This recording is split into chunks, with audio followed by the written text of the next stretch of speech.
Okay, so I have my pattern pieces here. I'm ready to sew them. I've already pinned them, as you can tell. I'm going to do a 3/8 seam allowance, 3/8 inch seam allowance. I'm going to put my needle down, lower the presser foot, do some initial stitches, then do what's called back tacking by holding down this reverse switch all the way to the edge, back to regular sewing.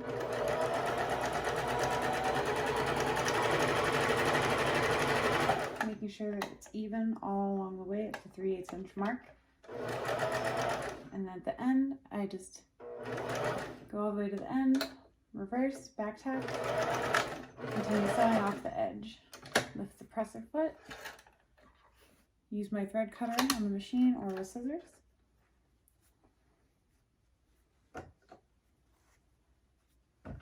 Always trim your thread. It's just a good habit to get into, trust me when I say that. You can stitch twice and then cut it again if you're going to double stitch. I mean cut it once rather than cut now and then stitch again and then cut again. But I'm going to do it separately just so that my threads don't get tangled into the feed dogs here on the sewing machine.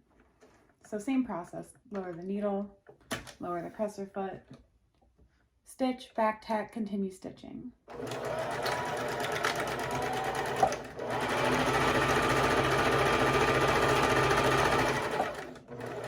To the end, back tack, stitch off the edge. Lift presser foot, trim thread, remove needles, or pins rather, and trim thread on the end.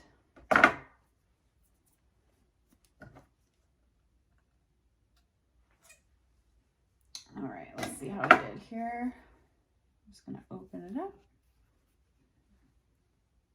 Beautiful. Okay, so now, because this is such an extreme curve, anytime you have a curve, you want to clip the curve so that it can mold with the body.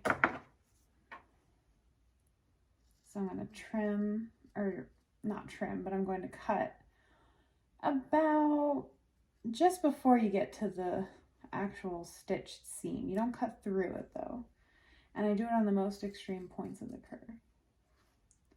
I'm going to do it in 3 places, and that's just going to make it so that it lays a little bit flatter and moves with the body as it moves as you need it to move, if that makes sense.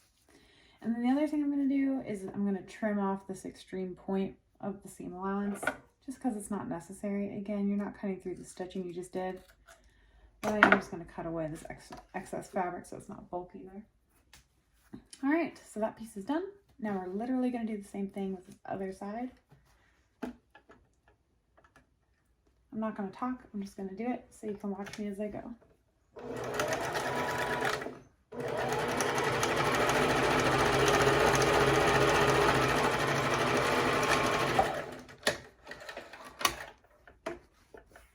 And in this case, the alternative is to not trim your threads yet. Make sure your needle is lifted completely. And pull your threads away if you are going to do it this way where you don't trim first. So pull your threads away from the feed dog so it doesn't get tangled. And then lower your needle, same process. Always back tack and then continue stitching and then back tack at the end. That's what holds your stitches in place.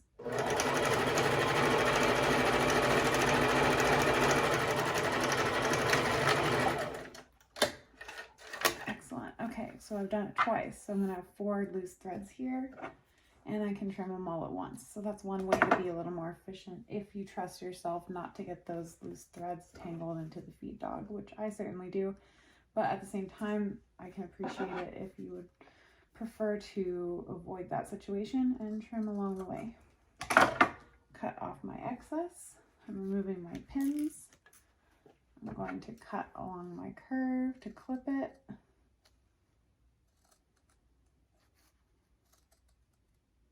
All right, and we're going to open it up and we should have, nice, and actually we did get part of a horse in there, but that's okay, it doesn't look bad.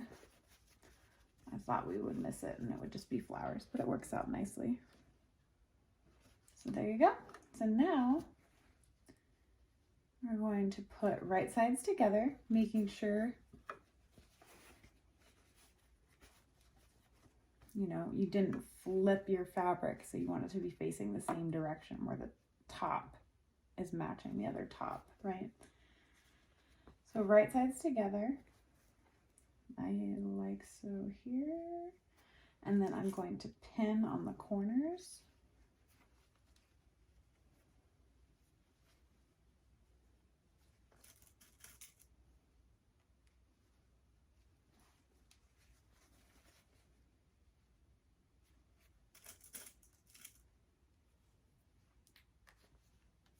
Face mask is an excellent project for learning how to sew because it's, you know, small, it's relatively easy,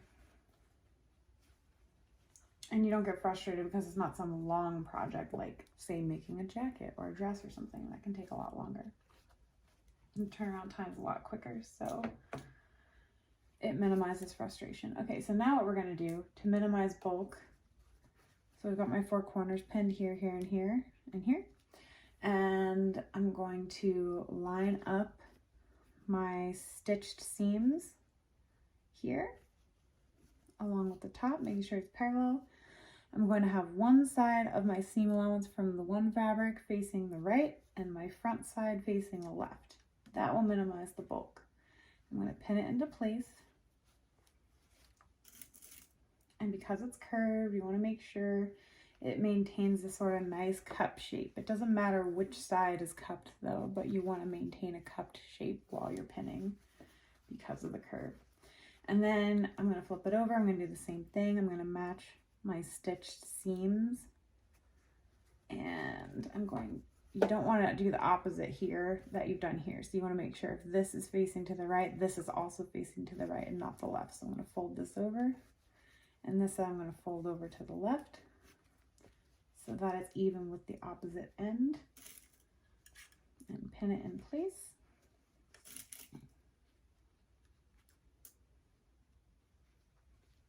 Okay.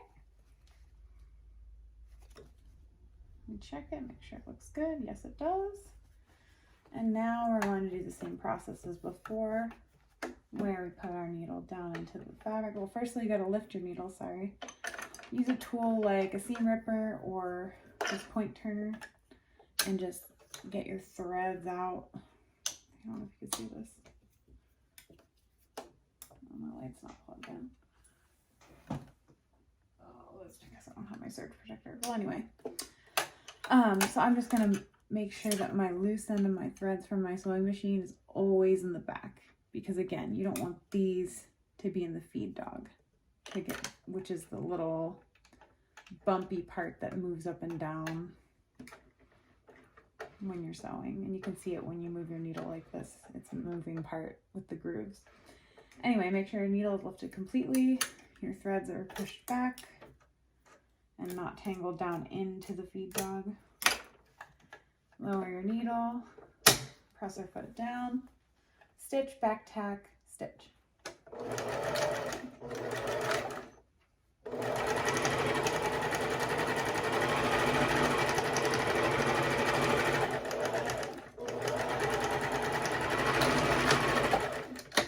Excellent. I'm back tacking at the end, of course. Now this got a little wonky at the end, so I'm going to take out my pin, and you can just work through that. You can just stretch it out, and I'll go right back. It'll work out the tension issue right there. I'm kind of glad that happened so I can show you that. Okay, so I'm going to repin this corner, just make sure it's even. I'm going to come back and trim this thread in a second.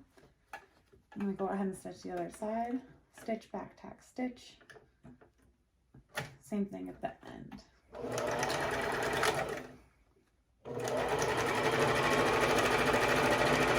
Now here, again, it's got this cup shape. It's a little wonky. It's okay to press it down and flatten it out right here when you get to the needle because you don't want it to like bunch up underneath. So I'm just going to push all this extra fabric out of the way temporarily so that it will feed through nice and smooth.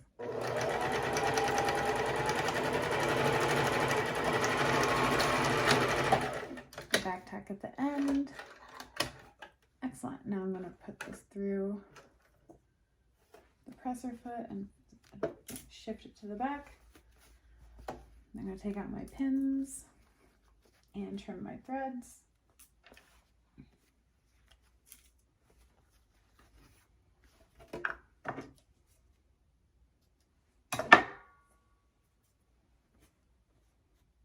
Looks like I've got a couple here that need trimmed.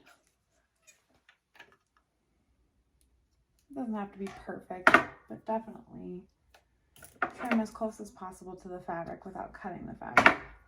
All right, so now we've got that part done.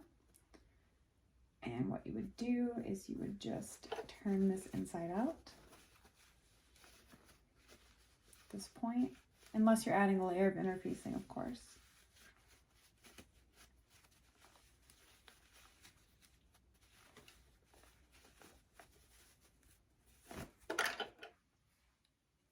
And then I'm going to use my point turner and put it in halfway through, and I'm just going to work the seam. I want this edge to be sharp. So I'm going to press with my point turner along the crease, the seam line, the stitch seam,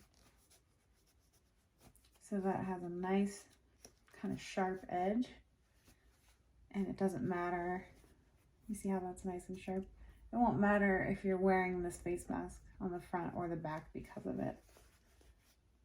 That's what makes my masks reversible, is my ability to crease this with this point turner.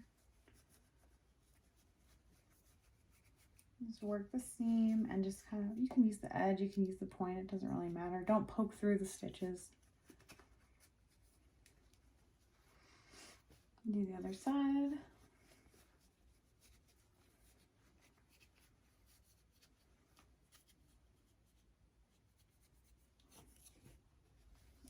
I do use the point of the turner right here at the intersection of the 4 seams because there's a lot of fabric happening there that could bunch up easily if I didn't. And then I start to use the edge of it more as I get to the outer portion of the mask. And then the last step is I get it to lay straight. I fold it in half and I use my point turner with the point here to push, gently push along, I don't know if you see this, along the curve here to give it a nicer curved shape. It's a little bit sharper. And then I flip it and I do the same thing.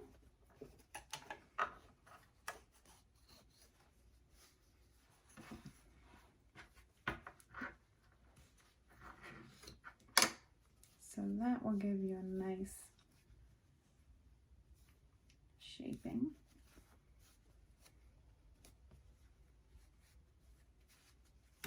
Like that. Now it's time to add elastic. So I'm going to turn this in with my fingers and then just sandwich it together. I'm going to put elastic here and here on both sides. It could be behind the head or behind the ear elastic depending on your preference. And if you want, you can measure it with your measuring tape or your ruler to make sure you're about the 3/8 inch mark, which I am. You measure out your elastic, double knot it, insert it, and stitch.